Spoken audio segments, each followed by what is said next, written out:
Radar Online says that the 82-year-old star wanted to be laid to rest in the driver's seat of a 1977 Pontiac Trans Am. That, of course, was from Smokey and the Bandit. I can't get a second source on this, but it is an interesting story and wouldn't put it past Burt Reynolds, who joined us in November of 2015, and this is how it sounded. Burt, kind enough to join us this morning. Burt, how are you? Very good. We've been telling stories here, and... Oh, well, never mind. Goodbye.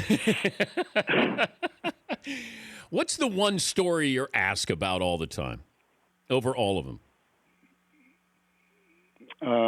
It's usually about women. Okay. Let's start there. No, that's a good start. Okay. And I've been very, very lucky. Dinah Shore for a few years was the classiest person I've ever met, and I hope I took a little bit of that with me. And I won't talk about the others. Oh, okay.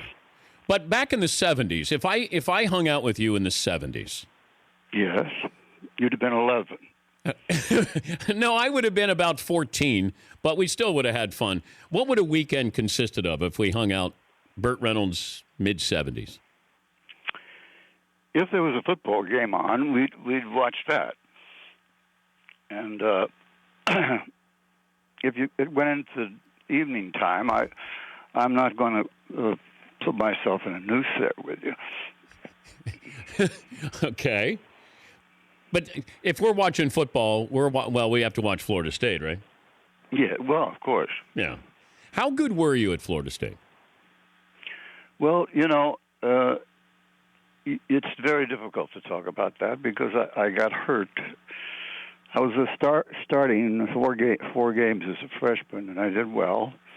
And then I came back my sophomore year, and before we even had the first game, I hit my knee, and it went out and was going in all different directions, and it was the most painful part of my life, I think. How far do you think you could have taken it if you had stayed healthy? Oh, you can't. If I predicted it, they all say I predicted it. Other people have said nice things. I don't know. I think I could have certainly had some good years at Florida State. Who knows what would have happened after that? Did you find acting, or did it find you? I tell you what happened. I was going to the athletic department every day to work out, and after my knee got hurt, I thought, well, hell, I'm just going to have to find something else. And I walked across campus as far away from the athletic department as I could go. And I saw some beautiful women, and a lot of guys looked light in the loafers. And I thought maybe this would be a good place to transfer. So I went over there, and it was wonderful. I had a great time, and that's when I got bitten by the bug. When did you know you'd sort of made it as an actor? Was there one of those coming to Hollywood moments that you had? No, I don't think so. I'd seen too many people go to Hollywood and crash and burn, and my roommate was Rip Torn, who was not a good person to discuss Hollywood with. But I loved him, and he was, people don't believe this, but in the early 70s, late 60s, he was the hottest actor in New York. And I had a great time with him, and I'm still very, very fond of him. Did you and Clint Eastwood, now there's a story in the book, you guys got fired on the same day or let go from your contracts on the same day? Yes, that's true. And you hung out with Clint? I did. We were walking down the street to his truck where he was going to give me a ride home, and I said, "You're in a hell of a lot of trouble." And he said, "Why?" And I said, "Well, they told you that your Adam's apple stuck out too far and your tooth was chipped and, you talk too slow." And I said, "Well, what have I done?" And they said, "You can't act." So I said, "Well, I can learn to act." accent, but you can never get rid of that Adam sample. And it's held him back considerably, as you can see. Did you know how big Deliverance was going to be when you guys were shooting that movie? I thought I was doing something very dangerous. I mean, in terms of what we were trying to do, and that was to do Mr. Dickey's book, and I think we did him proud with it. Ned Beatty should have won an Academy Award. He was brilliant. It was his first movie he ever did, and everybody else, John Voight and I are friends for life and see each other once a week in Hollywood. And, we're very proud of him and what he's done. What's the movie that you stop and you watch when you're flipping through the channels that you were in? That one. Deliverance would be? Yeah. Is there one that's hard to watch? Oh, God, yes. You don't have the time. Well, wait, which one? Which one do you say, oh, God. Oh, all the ones that I did before the 70s, and then after the 70s, I just did as because I was so flattered that I was being offered these pictures that I took some that I shouldn't have done, and I think probably Peter Bogdanovich's musical that I did was a mistake because I can't sing, and that is a problem when you're doing a musical. Talking to Burt Reynolds, the book is But Enough About Me, a memoir, available online and wherever books are sold. But Smokey and the Bandit, would you have a problem? I know you did the remake Longest Yard with Adam Sandler, but would you have a problem if they did a remake of Smokey and the Bandit? With me? Oh, yeah, I don't know, if you want to be in it. No, I wouldn't want to be in it. I would have to be a medically built bicycle. I don't think they take guys my age in that race. But I had a wonderful time and made wonderful friends, and it's a great race that still goes on every year. Well, you made Trans Ams cool too. Well, the Trans Ams sales went up 70%, and I got a free Trans Am every year of my life, I was told by the president. I got one for 3 years, and then one didn't come the fourth year, and I felt I would really look like a jerk if I called up and said, "Where's my Trans Am?" So I called up and said, "Where's my Trans Am?" And the man said, "Let me get you to the president." I talked to the president, and I said, maybe there's been a mistake in the shipping or something, but I was told by the president of Trans Am at the time that I would get a free Trans Am for life. And I just was wondering if there's a problem. And he said, "No, there's no problem. I just don't like your movies."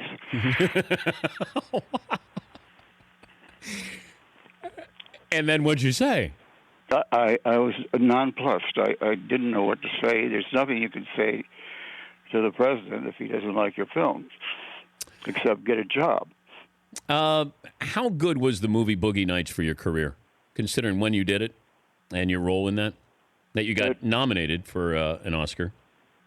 I was very hesitant about doing it.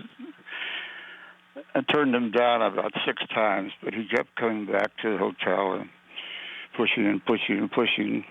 And finally, I blew up at it. And he said, "If you can blow up like that in the movies, you're going to get nominated for an Oscar."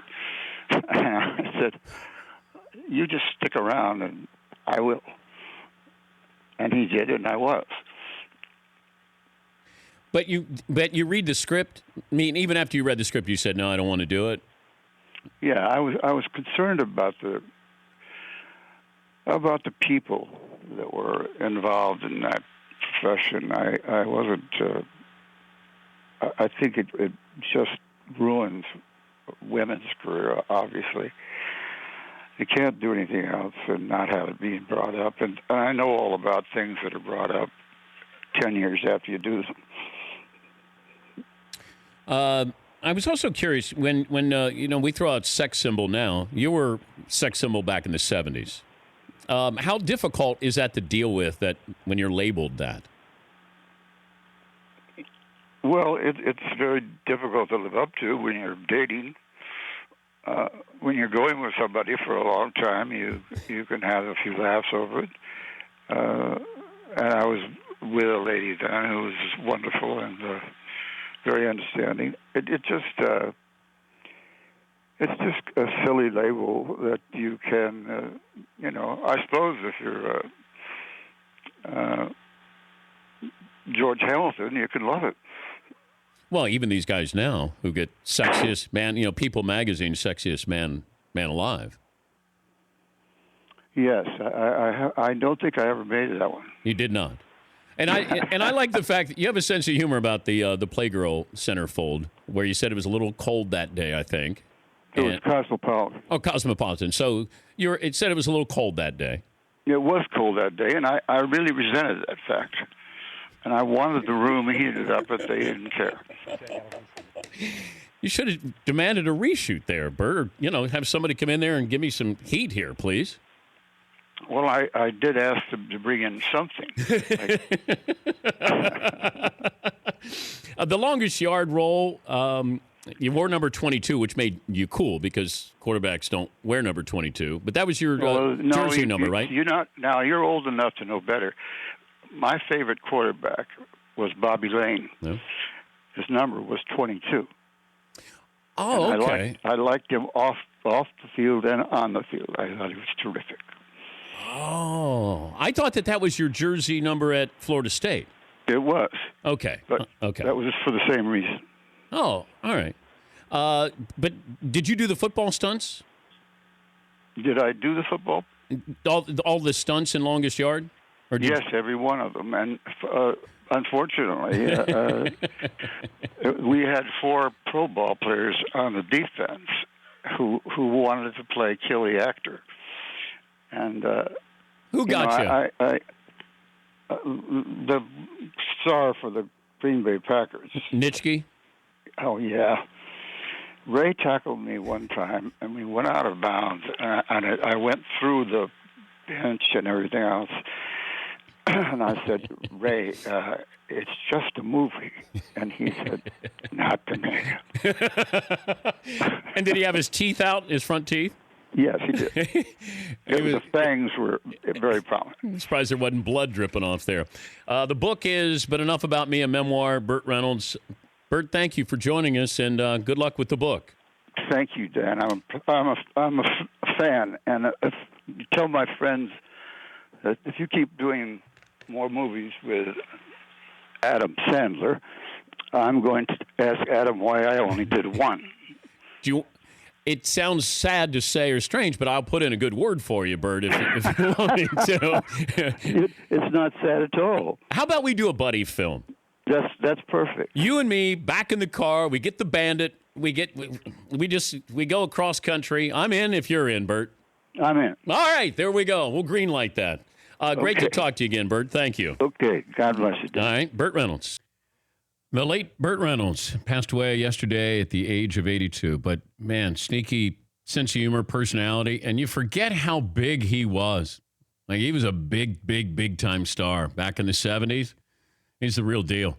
And he looked great, had that personality. There was an episode where he went on The Tonight Show with Johnny Carson. He comes out, and he's got all leather on. Leather outfit. Black. Comes out. He's got whipped cream. A canister of whipped cream. Comes out and puts whipped cream on Johnny Carson's tie. So these are 2 of the biggest stars in America. Johnny Carson then goes, okay. Now, they don't say a word. He puts whipped cream on his tie. Crowd's going crazy. Johnny then puts whipped cream on Burt Reynolds' outside of his crotch. And then Burt takes it and then he splashes some whipped cream on Johnny's face. Johnny then takes the canister and then puts the whipped cream down Burt Reynolds' shirt, just starts spraying the whipped cream down there. Burt then, no words are said, and then Burt takes the canister of whipped cream and puts it down Johnny Carson's pants. So this is national TV. Granted, late at night, Johnny takes the canister and then puts it down Burt's pants. And then Johnny grabs the canister and then tries to put it down his pants, and that ends the bit there. But no words were said whatsoever, but it was one of those iconic moments. But that's who Burt Reynolds was all about, what he was all about. And, Sandman had nothing but great things to say about working with him on the remake of Longest Yard, because I think he was nervous. He didn't know how Sandler didn't know how Burt would react if you were going to do a remake, but Sandler wanted to have Burt in the movie and to be, one of the stars of the movie and pay tribute to him. So Burt Reynolds passing away at the age of 82. For more Dan Patrick Show, tune to Audience Channel 239 on DirecTV or download the Dan Patrick Show app.